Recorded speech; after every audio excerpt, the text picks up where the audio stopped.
I think we all have a band that helped us get through our teenage years and manifested our feelings of teen angst. And of course, mine was the German thrash metal band Kreator. So I was probably 12 or 11 or 12 when I found them. I, of course, started to listen to their discography. Typically, when I found a new band, I would start listening to their discography chronologically because I basically found new bands through Wikipedia. And of course, I went on the discography section and I went to see what albums they had, and I started to listen to them in that order.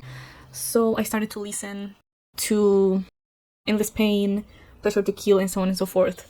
And I like them, fairly well, but it wasn't until I got to the albums Violent Revolution and Enemy of God that I started to really get attached, so to speak, to this music. I think it was something about the vaguely political lyrics and kind of a general sense of being critical of society in some way that caught my attention. And of course, their later albums, and by later I mean like 2000s onward, so not really that recent necessarily, but the latter half, so to speak, of their discography is more it's closer to that of melodic thrash metal, what people call. And what's interesting is I feel like I don't necessarily love their first two albums that much.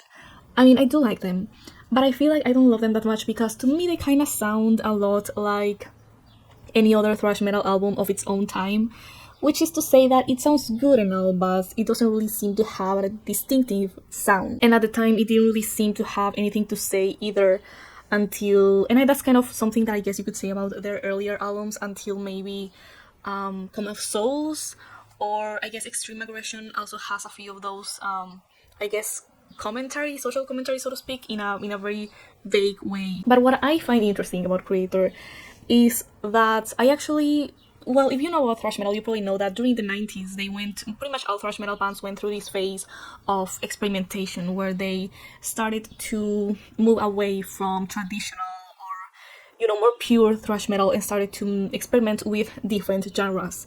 And different bands went different ways. So certain bands started to go for a more groove metal sound, and others started to go for a more new metal sound. And they just kind of, I guess you could argue that they were trying to stay with the times because metal was kind of falling out of fashion, so to speak, during the 90s because grunge was becoming more of a thing and so on. So I guess they were trying to do something different and instead of doing more of the same, which I guess people, or I guess their fans at the time, were probably not very fond of. But today we can appreciate a bit more that willingness to experiment because there is a bit of both things when it comes to bands doing this same thing. Some people always feel like experimentation is in itself a bad idea, and some people can appreciate it even if they don't really like it, and some people even seem to be fond of it even if they don't really like what the result is. But my point here is that when I started to find out all of these experimental albums from all these different bands, I wasn't fond of basically any of them aside from the ones by Kreator. So something about Renewal and especially Endorama as well as Outcast have these rather dark and experimental, but in a sense still having that same vibe, if you will, that mood that they typically had of seeming like they were talking about something else, right? Something like beyond moshing or, drinking beer or whatever. Nothing against, people who like those types of bands, but that's not really my thing. So I was very fond of these albums despite people saying that they were kind of the worst. Granted, back then they didn't have that many albums. Back then when I started listening to them, it must have been like 2009 or so. I remember that Hordes of Chaos had just come out, or it came out when I was already listening to them. I'm not too sure about that, but they've had a few more albums since then, and I'm not sure what people feel about those albums today. I do like them, which is another thing that I want to get through because when I was in middle school, early middle school especially, Kreator was my favorite band, and like the other kids knew that Kreator was my favorite band, and it was kind of strange because it's in a sense, it's kind of a random band for it to be your favorite, in the sense that it's not really the most representative band of any particular genre or subgenre, right? Like if you think of thrash metal, the first band you think of isn't Kreator, and even German thrash metal or Teutonic thrash metal, you could think of Sodom first or Tankard first. Kreator isn't really a main one, I would say. And also they aren't like particularly German I mean they are German, but they don't really represent Germany that well, I guess, because their lyrics are in English. And I think that's also the case with Sodom, but Sodom does have some German songs here and there, and they seem to be more obviously referencing German things. But Violent Revolution and Enemy of God were like constant listens for me back in the day. Just like a constant listening of those albums just over and over. They were just like absolute, to me, they were like peak music at the time. And something about that time itself is something that I find so not just nostalgic. I feel like nostalgic doesn't quite explain what I mean. What I mean is, I guess because I was a child at the time, there was this sense, well, I wasn't really a child, but I was like a tween, I was like in my early teens. I guess there's something about the time that is a little bit more, the way that you perceive the world at the time is like, you have this feeling of like, there being so much to discover. And there was this period of time that was kind of euphoric in my life where I was discovering all these new bands and all these new ways of metal and the way that they all sounded, all these different subgenres, right? And even those subgenres inside the subgenres sounded so different from each other.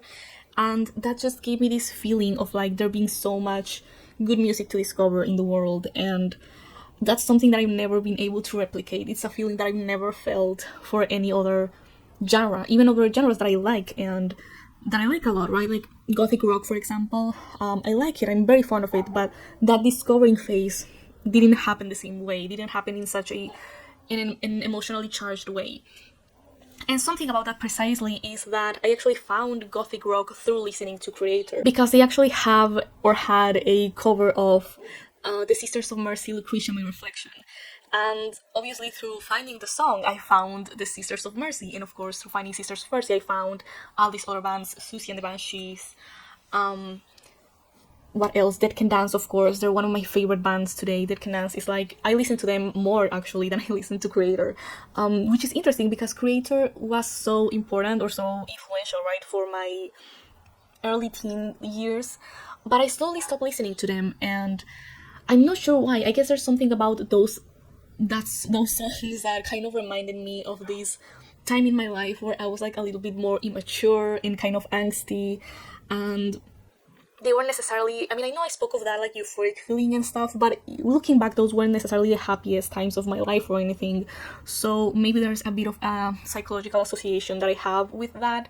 But I do, there's something about that kind of like childhood innocence, I guess, that looking back is funny in a sense, or it gives me that kind of feeling of happiness or like nostalgic feeling, I guess.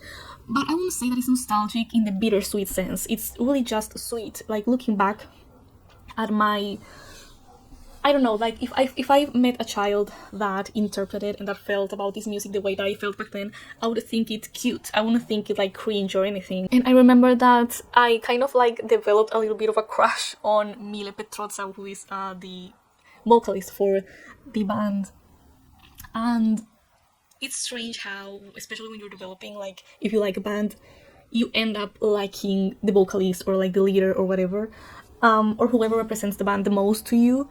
That happens. That happened at least for me very often. Like Iron Maiden, of course, the same thing happened with Bruce Dickinson. And it wasn't like I liked the band because of the guy. I liked the guy because of the band that he represented, right? I feel like today, like if you're barely like right now discovering metal for the first time, like I feel jealous of you because I wish I could go back and like experience that feeling of like discovering all these subgenres, all these genres, all these types, styles of metal like from scratch all over again. That's such a fun memory of mine. As for today, I do still keep up with them. Like whenever they've come out with a new album, Phantom Antichrist, Hate Uva Alles. That I have been keeping up with, but it's not really music that I listen to on the regular. I think I have actually shown in this channel before, very old video, looking at this previous channel that I had a very long time ago, and me making like lyric videos or like translating lyric videos. It was very funny. Back then I was using like Windows Movie Maker. I'm pretty sure I've had a YouTube channel since this website became a thing. It's just that I didn't show my face. and I was just using like Windows Movie Maker or whatever until I decided to like start filming, recording myself. But I do remember having lyric videos for Kreator songs. I remember one was Impossible Brutality, I think another was Suicide Terrorist, and Enemy of God.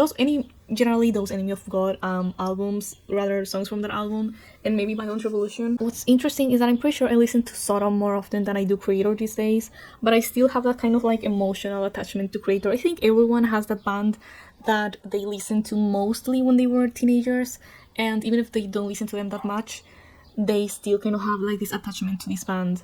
I wonder which one yours is, even if it's not metal. I'm interested to know. I know that a lot of the times they're kind of like new metal bands because a lot of people got into metal through those bands. So I know this was a really short video, but I don't know, it's just something that I was thinking of lately, and I figured it would be worth making a video about, even if it's kind of pointless to some people.